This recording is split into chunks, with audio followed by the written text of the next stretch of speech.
Hi ಎಲ್ರಿಗೂ ನಮಸ್ಕಾರ. Share market in Kannada ಚಾನೆಲ್ಗೆ ನಿಮಗೆ ಸ್ವಾಗತ.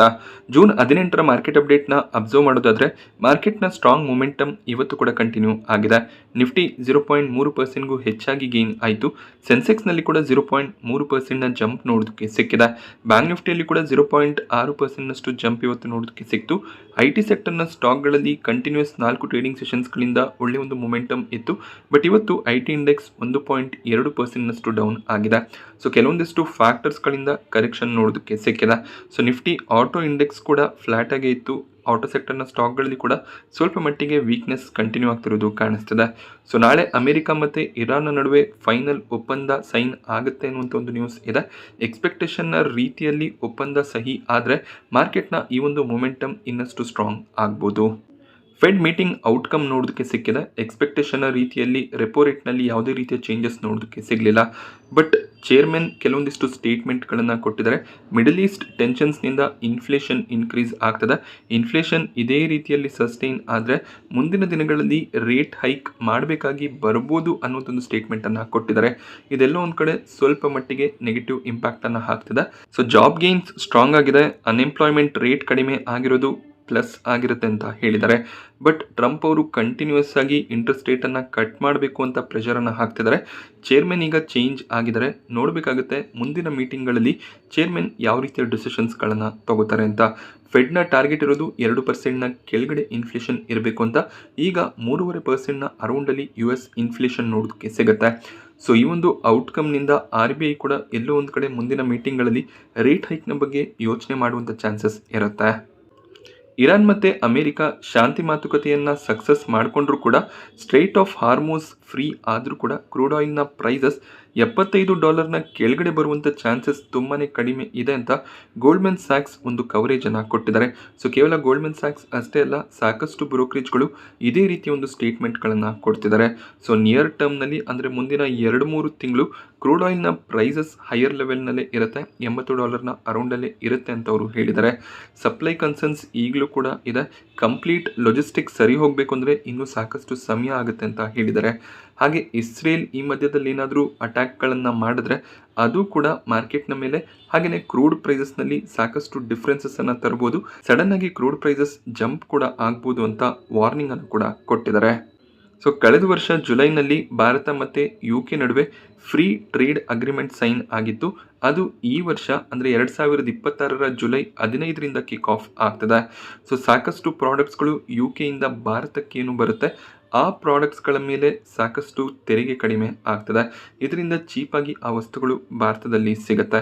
ಹಾಗೆ ಭಾರತದಿಂದ ಏನು ವಸ್ತುಗಳು UKಗೆ ಹೋಗುತ್ತೆ ಅಲ್ಲೂ ಕೂಡ ಭಾರತದ ಕಂಪನಿಗಳಿಗೆ ಸಾಕಷ್ಟು ತೆರಿಗೆ ರಿಯಾಯಿತಿ ಸಿಗುತ್ತೆ. ಆ ಕಂಪನಿಗಳು ಕೂಡ ಒಳ್ಳೆ ಒಂದು ಪ್ರಾಫಿಟ್ಸನ್ನು ಇದರಿಂದ ಮಾಡ್ಕೋಬೋದಾಗುತ್ತೆ. ಮೇಜರಾಗಿ ಮೆರೈನ್ ಪ್ರಾಡಕ್ಟ್ಸ್ಗಳು, ಸೀ ಫುಡ್ ಎಕ್ಸ್ಪೋರ್ಟರ್ಸ್ ಒಳ್ಳೆ ಒಂದು ರಿಲೀಫನ್ನು ಪಡ್ಕೋತಾರೆ. ಹಾಗೆ ಪ್ರೊಸೆಸ್ಡ್ ಫುಡ್ ಕಂಪನಿಗಳು ಕೂಡ ಅಡ್ವಾಂಟೇಜನ್ನು ತಗೋತಾರೆ. ಕೆಮಿಕಲ್ ಮತ್ತು ಫಾರ್ಮಾ ಕಂಪನೀಸ್ ಸಾಕಷ್ಟು ಅಡ್ವಾಂಟೇಜನ್ನು ಪಡ್ಕೋತಾರೆ. ಯಾವೆಲ್ಲ ಫಾರ್ಮಾ ಮತ್ತು ಕೆಮಿಕಲ್ ಕಂಪನಿಗಳು ತಮ್ಮ ಪ್ರಾಡಕ್ಟ್ಸನ್ನು UKಗೆ ಸಪ್ಲೈ ಮಾಡ್ತಿದ್ದಾರೆ ಅವ್ರಿಗೆ ಸಾಕಷ್ಟು ರಿಲೀಫ್ ಸಿಗುತ್ತೆ. And major beneficiary scotch and whisky companies ಆಗಿರುತ್ತೆ. ಸೊ ಸಾಕಷ್ಟು UK ಫಾರಿನ್ ಇಂಪೋರ್ಟೆಡ್ ವಿಸ್ಕಿಯನ್ನು ಅವರು UKಯಿಂದ ಇಂಪೋರ್ಟ್ ಮಾಡ್ಕೋಬೋದು. ಸೊ ಕಡಿಮೆ ಟ್ಯಾಕ್ಸನ್ನು ಪೇ ಮಾಡಿ ಆ ಒಂದು ಮೆಟೀರಿಯಲ್ ಭಾರತಕ್ಕೆ ಬರುತ್ತೆ. ಸೊ ಭಾರತದಲ್ಲಿ ಅವರು ಅದನ್ನು ಹೆಚ್ಚಿನ ಪ್ರೈಸ್ಗೂ ಕೂಡ ಸೆಲ್ ಮಾಡ್ಬೋದು. ಅವರ ರೆವೆನ್ಯೂಸ್ ಕೂಡ ಇನ್ಕ್ರೀಸ್ ಆಗುವಂಥ ಚಾನ್ಸಸ್ ಇರುತ್ತೆ. ಯಾಕೆಂದರೆ ಈ ಮುಂಚೆ ಹೆಚ್ಚಿನ ಟ್ಯಾಕ್ಸಸ್ ಅಪ್ಲೈ ಆಗ್ತಿತ್ತು. ಆ ಒಂದು ಟ್ಯಾಕ್ಸಸನ್ನು ಕೂಡ ಕನ್ಸ್ಯೂಮರ್ ಪ್ರೈಸ್ನಲ್ಲಿ ಅವರು ಆ್ಯಡ್ ಮಾಡ್ತಿದ್ರು. ಈಗ ಟ್ಯಾಕ್ಸಸ್ ಕಡಿಮೆ ಆಗುತ್ತೆ, ಪ್ರೈಸ್ ಅದೇ ರೀತಿಯಲ್ಲಿ ರಿಟೇನ್ ಆಗ್ತಾ ಹೋಗುತ್ತೆ. ಆಗ ಅಡ್ವಾಂಟೇಜ್ ಈ ಕಂಪನಿಗಳಿಗೆ ಸಿಗುತ್ತೆ. ಹಾಗೆ UK ಮೇಡ್ ಲಕ್ಸುರಿ ಕಾರ್ಸ್ಗಳು ಕೂಡ ಚೀಪ್ ಆಗುತ್ತೆ. ಕಾಸ್ಮೆಟಿಕ್ಸ್ ಆ್ಯಂಡ್ ಬ್ಯೂಟಿ ಪ್ರಾಡಕ್ಟ್ಸ್ನ ರೇಟ್ ಕೂಡ ಫಾಲ್ ಆಗುತ್ತೆ. ಪ್ರೀಮಿಯಂ ಫುಡ್ ಮತ್ತು ಸ್ಪೆಷಾಲಿಟಿ ಪ್ರಾಡಕ್ಟ್ಸ್ಗಳು ಕೂಡ ಕಡಿಮೆ ಪ್ರೈಸ್ನಲ್ಲಿ ಅವೈಲೇಬಲ್ ಇರುತ್ತೆ. ಸೊ ಭಾರತದ ಯಾವ ಸೆಕ್ಟರ್ಸ್ಗಳಿಗೆ ಅಡ್ವಾಂಟೇಜ್ ಆಗ್ಬೋದು ಅಂತ ಅಬ್ಸರ್ವ್ ಮಾಡಿದಾಗ ಟೆಕ್ಸ್ಟೈಲ್ ಆ್ಯಂಡ್ ಗಾರ್ಮೆಂಟ್ ಸೆಕ್ಟರ್ ಸಾಕಷ್ಟು ಅಡ್ವಾಂಟೇಜನ್ನು ಪಡ್ಕೋಬೋದು. ಭಾರತ ಸಾಕಷ್ಟು ಟೆಕ್ಸ್ಟೈಲ್ ಕಾಟನನ್ನು UKಗೆ ಸಪ್ಲೈ ಮಾಡ್ತಾರೆ. ಸೊ ಅಲ್ಲಿ ಟ್ಯಾಕ್ಸಸ್ ಕಡಿಮೆ ಆಗುತ್ತೆ. ಲೆದರ್ ಆ್ಯಂಡ್ ಫುಟ್ವೇರ್ ರಿಲೇಟೆಡ್ ಸೆಗ್ಮೆಂಟ್ನ ಸ್ಟಾಕ್ಗಳು ಕೂಡ ಅಡ್ವಾಂಟೇಜನ್ನು ತಗೊಳ್ಳುವಂಥ ಚಾನ್ಸಸ್ ಇರುತ್ತೆ. 16%ನಷ್ಟು ಟ್ಯಾರಿಫ್ಸ್ ಇತ್ತು, ಅದು ಈಗ ವೇವ್ ಆಫ್ ಆಗುತ್ತೆ. ಇಂಜಿನಿಯರಿಂಗ್ ಗೂಡ್ಸ್, ಆಟೋ ಕಂಪೋನೆಂಟ್ ಕಂಪನಿಗಳು ಕೂಡ ಅಡ್ವಾಂಟೇಜನ್ನು ತಗೋತಾರೆ. ಸಾಕಷ್ಟು ಆಟೋ ಕಾಂಪೊನೆಂಟ್ಸ್ UKಗೆ ಸಪ್ಲೈ ಆಗುತ್ತೆ. ಅದರ ಮೇಲೆ ಭಾರತಕ್ಕೆ ಸಾಕಷ್ಟು ತೆರಿಗೆ ವಿನಾಯಿತಿ ಸಿಗುತ್ತೆ. ಬಟ್ ಭಾರತದ ಆಟೋ ಕಂಪನೀಸ್ಗೆ ಸ್ವಲ್ಪ ನೆಗೆಟಿವ್ ಆಗ್ಬೋದು. ಯಾಕೆಂದರೆ UK ಬೇಸ್ಡ್ ಆಟೋ ಕಂಪನಿಗಳು ಅಡ್ವಾಂಟೇಜನ್ನು ತಗೊಂಡು ಹೈ ಎಂಡ್ ಕಾರ್ಗಳನ್ನು ಭಾರತದಲ್ಲಿ ಸೆಲ್ ಮಾಡಿದ್ರೆ ಸೊ ಟಾಪ್ SUVs ಅನ್ನೇನು ಇಂಡಿಯನ್ ಕಂಪನಿಗಳು ಸೆಲ್ ಮಾಡ್ತಿದ್ದಾರೆ, ಅದರ ಸೇಲ್ಸ್ ಸ್ವಲ್ಪ ಡ್ರಾಪ್ ಆಗ್ಬೋದು. ನಿಫ್ಟಿ ಟಾಪ್ ಗೇನರ್ಸ್ ಮತ್ತು ಲೂಸರ್ಸ್ ಅನ್ನು ಅಬ್ಸರ್ವ್ ಮಾಡಿದಾಗ ಮ್ಯಾಕ್ಸ್ ಹೆಲ್ತ್ ಕೇರ್ ಇವತ್ತು ಟಾಪ್ ಗೇನರ್ ಆಗಿತ್ತು. 6% ಜಂಪ್ ಸ್ಟಾಕ್ ಪ್ರೈಸ್ನಲ್ಲಿ ನೋಡೋದಕ್ಕೆ ಸಿಕ್ಕಿದೆ. ಸೊ ಕ್ರೂಡ್ ಪ್ರೈಸಸ್ ಕಂಟ್ರೋಲ್ನಲ್ಲಿ ಇರೋದ್ರಿಂದ ಇಂಡಿಗೋ ಕೂಡ ಸ್ಟ್ರಾಂಗ್ ಆಗಿ ಟ್ರೇಡ್ ಆಗ್ತದೆ. ಟ್ರೆಂಟ್, BL, ಅದಾನಿ ಎಂಟರ್ಪ್ರೈಸಸ್ ಕೂಡ 2%ಗೂ ಹೆಚ್ಚಾಗಿ ಗೇನ್ ಆಯಿತು. ಟಾಪ್ ಲೂಸರ್ಸ್ ಅನ್ನು ಅಬ್ಸರ್ವ್ ಮಾಡಿದಾಗ IT ಸೆಕ್ಟರ್ನ ಸ್ಟಾಕ್ಸ್ ನೋಡೋದಕ್ಕೆ ಸಿಗುತ್ತೆ. ಇನ್ಫೋಸಿಸ್, ಟೆಕ್ ಮಹೀಂದ್ರ, TCSನಲ್ಲಿ ಇವತ್ತು ವೀಕ್ನೆಸ್ ನೋಡೋದಕ್ಕೆ ಸಿಕ್ಕಿದೆ. ಸೊ ಮೇಜರ್ ಆಗಿ ಫೆಡ್ ರೇಟ್ ಹೈಕ್ ಮಾಡ್ಬೋದು ಅನ್ನುವಂಥ ಒಂದು ನ್ಯೂಸ್ ಏನು ಬಂತು, ಆ ನ್ಯೂಸ್ನಿಂದ IT ಸೆಕ್ಟರ್ನ ಸ್ಟಾಕ್ಗಳಲ್ಲಿ ವೀಕ್ನೆಸ್ ಬಂದಿದೆ. ರೇಟ್ ಕಟ್ ಆಗುತ್ತೆ ಅಂದರೆ IT ಸ್ಟಾಕ್ಗಳು ಸ್ಟ್ರಾಂಗ್ ಆಗಿ ಗೇನ್ ಆಗುತ್ತೆ. ರೇಟ್ ಇನ್ಕ್ರೀಸ್ ಆಗುತ್ತೆ ಅಂದರೆ IT ಕಂಪನಿಗಳಿಗೆ ಅದು ನೆಗೆಟಿವ್ ಆಗಿರುತ್ತೆ. ಯಾಕೆಂದರೆ over all borrowing rate increase ಆದಾಗ ಇವ್ರಿಗೇನು ಕಂಪ್ನೀಸ್ಗಳ ಕಡೆಯಿಂದ ಪ್ರಾಜೆಕ್ಟ್ಸ್ ಬರುತ್ತೆ, ಅದೆಲ್ಲ ಒಂದು ಕಡೆ ಕಡಿಮೆ ಆಗ್ಬೋದು ಅನ್ನುವಂಥ ಭಯದಿಂದ IT ಸೆಕ್ಟರ್ನ ಸ್ಟಾಕ್ಗಳಲ್ಲಿ ವೀಕ್ನೆಸ್ ನೋಡೋದಕ್ಕೆ ಸಿಗುತ್ತೆ. ಹಾಗೆ Tata consumer product, Maruti Suzuki ಕೂಡ ಇವತ್ತು ನೆಗೆಟಿವ್ ಆಗಿ ಕ್ಲೋಸಿಂಗನ್ನು ಕೊಟ್ಟಿದೆ. ಹಾಗೆ IT ಸೆಕ್ಟರ್ನ ವೀಕ್ನೆಸ್ ನಾಳೆ ಕೂಡ ಕಂಟಿನ್ಯೂ ಆಗ್ಬೋದು. ಆಕ್ಸೆಂಚರ್ ತಮ್ಮ ರಿಸಲ್ಟನ್ನು ಅನೌನ್ಸ್ ಮಾಡಿದ್ದಾರೆ. ಆಕ್ಸೆಂಚರ್ನ ರೆವಿನ್ಯೂಸ್ 6% ಇನ್ಕ್ರೀಸ್ ಆಗ್ತಿರೋದು ಕಾಣಿಸ್ತದೆ. ಅದೇ ರೀತಿಯಲ್ಲಿ ಪ್ರಾಫಿಟ್ಸ್ 9% ಇನ್ಕ್ರೀಸ್ ಆಗಿದೆ. ಒಂದು ಸ್ಟ್ರಾಂಗ್ ರಿಸಲ್ಟ್ ಅಂತಲೇ ಕನ್ಸಿಡರ್ ಆಗುತ್ತೆ. ಬಟ್ ಅನಲಿಸ್ಟ್ಗಳು ಇನ್ನೂ ಹೆಚ್ಚಿನ ಎಕ್ಸ್ಪೆಕ್ಟೇಷನನ್ನು ಇಟ್ಕೊಂಡಿದ್ರು, ಆ ಒಂದು ಎಕ್ಸ್ಪೆಕ್ಟೇಷನ್ ರೀಚ್ ಆಗಿಲ್ಲ.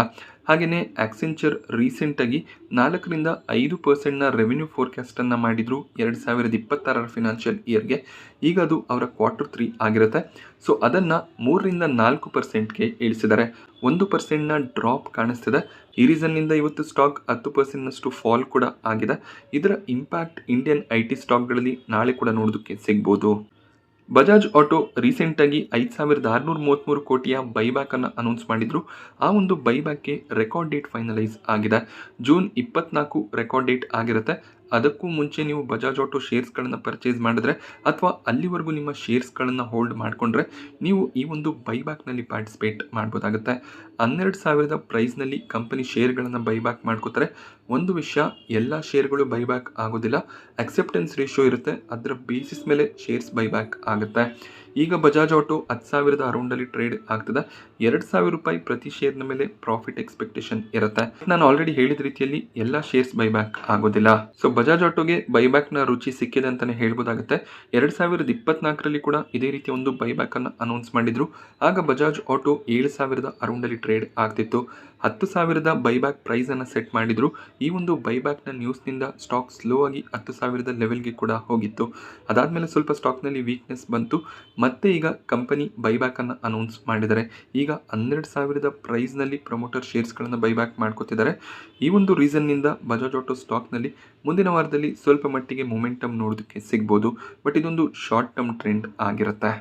ಸೊ ಆಲ್ರೆಡಿ ಬಜಾಜ್ ಆಟೋ ಶೇರ್ಸ್ಗಳನ್ನು ಓನ್ ಮಾಡ್ತಿದ್ದೀರ ಅಂದರೆ ಖಂಡಿತವಾಗ್ಲೂ ಈ ಒಂದು ಬೈಬ್ಯಾಕ್ನಲ್ಲಿ ಪಾರ್ಟಿಸಿಪೇಟ್ ಮಾಡ್ಬೋದು. ಸೊ ನೀವು 8,000-9,000 ಲೆವೆಲಲ್ಲಿ ಬಜಾಜ್ ಆಟೋ ಶೇರ್ಸ್ಗಳನ್ನು ಪರ್ಚೇಸ್ ಮಾಡಿದರೆ ಒಳ್ಳೆ ರೇಟ್ಗೆ ಅದನ್ನು ಬೈಬ್ಯಾಕ್ನಲ್ಲಿ ಸೆಲ್ ಮಾಡ್ಬೋದಾಗುತ್ತೆ. ಟ್ಯಾಕ್ಸ್ ಕಾಂಪೋನೆಂಟನ್ನು ಕೂಡ ಗಮನದಲ್ಲಿ ಇಟ್ಕೊಂಡು ಬೈಬ್ಯಾಕ್ಗಳಲ್ಲಿ ಪಾರ್ಟಿಸಿಪೇಟ್ ಮಾಡಬೇಕಾಗತ್ತೆ. ಸೊ ರೆಕಾರ್ಡ್ ಡೇಟ್ ಫೈನಲೈಸ್ ಆಗಿದೆ ಅನ್ನುವಂಥ ನ್ಯೂಸ್ ಬಂದಾಗ ಕೊನೆ ಅರ್ಧ ಗಂಟೆಯಲ್ಲಿ ಸ್ಟಾಕ್ ಸ್ಟ್ರಾಂಗ್ ಆಗಿ ಗೇನ್ ಆಯಿತು. ಸೊ ನಿನ್ನೆ ಎಕ್ಸ್ಪೆಕ್ಟೇಷನ್ ರೀತಿಯಲ್ಲಿ NSE ಡ್ರಾಫ್ಟ್ ಪೇಪರ್ಸನ್ನು ಸಬ್ಮಿಟ್ ಮಾಡಿದರೆ ಈ ಒಂದು IPOನಲ್ಲಿ SBI ಅತಿ ಹೆಚ್ಚಿನ ಶೇರ್ಸ್ಗಳನ್ನು ಸೆಲ್ ಮಾಡ್ತಾರೆ. ಅದರ ಜೊತೆಯಲ್ಲಿ ಕೆಲವೊಂದಿಷ್ಟು FIIs, bank of Baroda, stock holding corporation of India, general insurance corporation of India ಇವರೆಲ್ಲರೂ ಕೂಡ ತಮ್ಮ ಶೇರ್ಸ್ಗಳನ್ನು ಸೆಲ್ ಮಾಡ್ತಾರೆ. 30,000 ಕೋಟಿ ಅರೌಂಡಲ್ಲಿ IPO ಇಶ್ಯೂ ಸೈಜ್ ಇರ್ಬೋದು. ಹಾಗೆಯೇ ಈ 30,000 ಕೋಟಿ ಕೂಡ OFS ಆಗಿರುತ್ತೆ. ಅಂದರೆ ಫ್ರೆಶ್ ಆಗಿ ಯಾವುದೇ ರೀತಿಯ ಕ್ಯಾಪಿಟಲ್ ರೈಸ್ ಆಗ್ತಿಲ್ಲ. ಬರುವಂಥ ಅಮೌಂಟ್ ಎಲ್ಲ ಕೂಡ state bank of India, bank of Baroda ಹಾಗೆ FIIಸ್ಗಳೇನು ಶೇರ್ಸ್ಗಳನ್ನು ಸೆಲ್ ಮಾಡ್ತಾರೆ ಅವರಿಗೆ ಹೋಗುತ್ತೆ. NSE ಈ ಒಂದು IPO ಫಂಡನ್ನು ಯಾವುದೇ ರೀತಿಯಲ್ಲಿ ಡೆವಲಪ್ಮೆಂಟ್ಗೆ ಬಳಸ್ಕೊಳ್ಳೋದಕ್ಕೆ ಸಾಧ್ಯ ಆಗೋದಿಲ್ಲ. ಬಟ್ ಸ್ಟಿಲ್ ಈ ಒಂದು IPOಗೆ ಸಾಕಷ್ಟು ಡಿಮ್ಯಾಂಡ್ ಇರುತ್ತೆ. ಸೆಂಟ್ರಮ್ ಬ್ರೋಕರಿಂಗ್ ಕೆಲವೊಂದಿಷ್ಟು ರಿಪೋರ್ಟ್ಗಳನ್ನು ಸಬ್ಮಿಟ್ ಮಾಡಿದರೆ ಆ ಒಂದು ರಿಪೋರ್ಟ್ನ ಪ್ರಕಾರ NSE ಏನಾದರೂ 5 ಲಕ್ಷ ಕೋಟಿ ಮಾರ್ಕೆಟ್ ಕ್ಯಾಪ್ನೊಂದಿಗೆ ಮಾರ್ಕೆಟ್ನಲ್ಲಿ ಲಿಸ್ಟ್ ಆಗಬೇಕು ಅಂತ ಅಂದ್ಕೊಂಡ್ರೆ ಅವರ ಒಂದು ವ್ಯಾಲ್ಯೂಯೇಷನ್ ಏನಿದೆ BSE ಏನೀಗ ಮಾರ್ಕೆಟ್ನಲ್ಲಿ ಟ್ರೇಡ್ ಆಗ್ತದೆ ಅದಕ್ಕಿಂತ 15-20% ಡಿಸ್ಕೌಂಟ್ ಆಗಿರುತ್ತೆ ಅಂತ ಹೇಳಿದ್ದಾರೆ. ಸೊ ಈಗ ಕೇವಲ ಸ್ಟಾಕ್ ಎಕ್ಸ್ಚೇಂಜ್ ಅಂತ ಬಂದಾಗ BSE ಮಾರ್ಕೆಟ್ನಲ್ಲಿ ಲಿಸ್ಟ್ ಆಗಿದೆ, ಆ ಒಂದು ಮೊನೋಪೋಲಿ ಹೋಗುತ್ತೆ, NSE ಮಾರ್ಕೆಟ್ನಲ್ಲಿ ಲಿಸ್ಟ್ ಆಗುತ್ತೆ. ವ್ಯಾಲ್ಯೂಯೇಷನ್ ಚೀಪಾಗಿ ಇದೆ ಅಂದಾಗ ಸಾಕಷ್ಟು ಬೈಯಿಂಗ್ NSEನಲ್ಲಿ ಬರ್ಬೋದು. ಮಾರ್ಕೆಟ್ನಲ್ಲಿ ಲಿಸ್ಟ್ ಆದಮೇಲೆ ಕೂಡ ಬೈಯಿಂಗ್ ಬರುವಂಥ ಚಾನ್ಸಸ್ ಇರುತ್ತೆ. ಹಾಗೆಯೇ ಈಗ BSE ಏನು ಲಿಸ್ಟ್ ಆಗಿದೆ ಅದು NSEಯಲ್ಲಿ ಆಗಿರುತ್ತೆ, NSE ಸ್ಟಾಕ್ ಎಕ್ಸ್ಚೇಂಜ್ನಲ್ಲಿ. ಅದೇ ರೀತಿಯಲ್ಲಿ NSE ಮಾರ್ಕೆಟ್ನಲ್ಲಿ ಲಿಸ್ಟ್ ಆಗಬೇಕು ಅಂದರೆ ಅದು BSEಯಲ್ಲಿ ಲಿಸ್ಟ್ ಆಗುತ್ತೆ. ನೈಕಾ ಸ್ಟಾಕ್ ಪ್ರೈಸ್ನಲ್ಲಿ ಸ್ಟ್ರಾಂಗ್ ಮೊಮೆಂಟಮ್ ಕಂಟಿನ್ಯೂ ಆಗ್ತದೆ. ನಿನ್ನೆ ಓಪನ್ ಎಐ ಜೊತೆಯಲ್ಲಿ ಪಾರ್ಟ್ನರ್ಶಿಪ್ಪನ್ನು ಮಾಡ್ಕೊಂಡಿದ್ದಾರೆ ಅನ್ನುವಂಥ ನ್ಯೂಸ್ನಿಂದ ಸ್ಟಾಕ್ ಗೇನ್ ಆಗಿತ್ತು. ಇವತ್ತು 2030 ಫಿನಾನ್ಷಿಯಲ್ ಇಯರ್ನ ಗ್ರೋತ್ ಪ್ರಾಸ್ಪೆಕ್ಟಿವನ್ನು ತಮ್ಮ ಒಂದು AGMನಲ್ಲಿ ಪ್ರೆಸೆಂಟ್ ಮಾಡಿದ್ದಾರೆ. ಸೊ $5 ಬಿಲಿಯನ್ ಗ್ರಾಸ್ ಮಾರ್ಕೆಟ್ ವ್ಯಾಲ್ಯೂವನ್ನು ಇವರು ಟಾರ್ಗೆಟ್ ಮಾಡ್ತಿದ್ದಾರೆ. ಸ್ಟ್ರಾಂಗ್ ಬಿಸ್ನೆಸ್ ವ್ಯಾಲ್ಯೂಯೇಷನ್ ನೋಡೋದಕ್ಕೆ ಸಿಗ್ತದೆ. ಸೊ ಒಳ್ಳೆ ಒಂದು ಫೋರ್ಕಾಸ್ಟ್ಸ್ ಬಂದಿರೋ ರೀಸನ್ನಿಂದ ನೈಕಾನಲ್ಲಿ ಸ್ಟ್ರಾಂಗ್ ಮೊಮೆಂಟಮ್ ಇದೆ. ಈಗೇನು ನೈಕಾ ಟ್ರೇಡ್ ಆಗ್ತದೆ ಇಲ್ಲಿಂದ 2ರಿಂದ 3 ಪಟ್ಟು ಗ್ರೋತ್ ಆಗುತ್ತೆ ಅನ್ನೋದು ಇವರ ಟಾರ್ಗೆಟ್ ಆಗಿರುತ್ತೆ.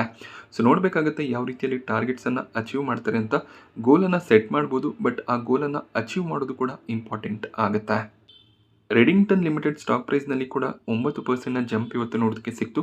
ರೆಡಿಂಗ್ಟನ್ ಆ್ಯಪಲ್ ಕಂಪನಿಗೆ ತಮ್ಮ ಪ್ರಾಡಕ್ಟ್ಸ್ಗಳನ್ನು ಸಪ್ಲೈ ಮಾಡ್ತಾರೆ.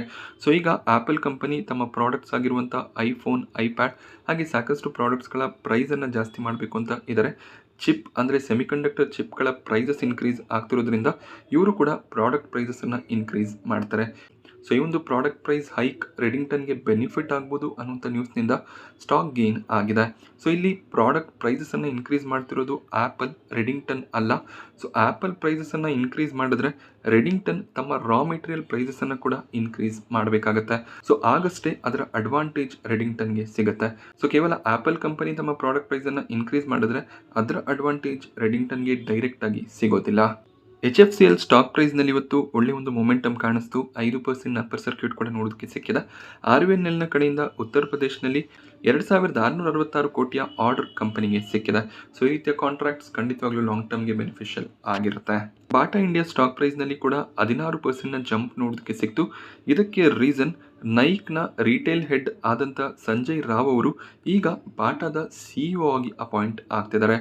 ಸೊ ಈಗಿನ ಬಾಟಾ CEO ಟೆನ್ಯೂರ್ ಎಂಡ್ ಆಗಿದೆ. ಸೊ ಆದ್ದರಿಂದ ಹೊಸ CEO ಅಪಾಯಿಂಟ್ಮೆಂಟ್ ಆಗ್ತದೆ.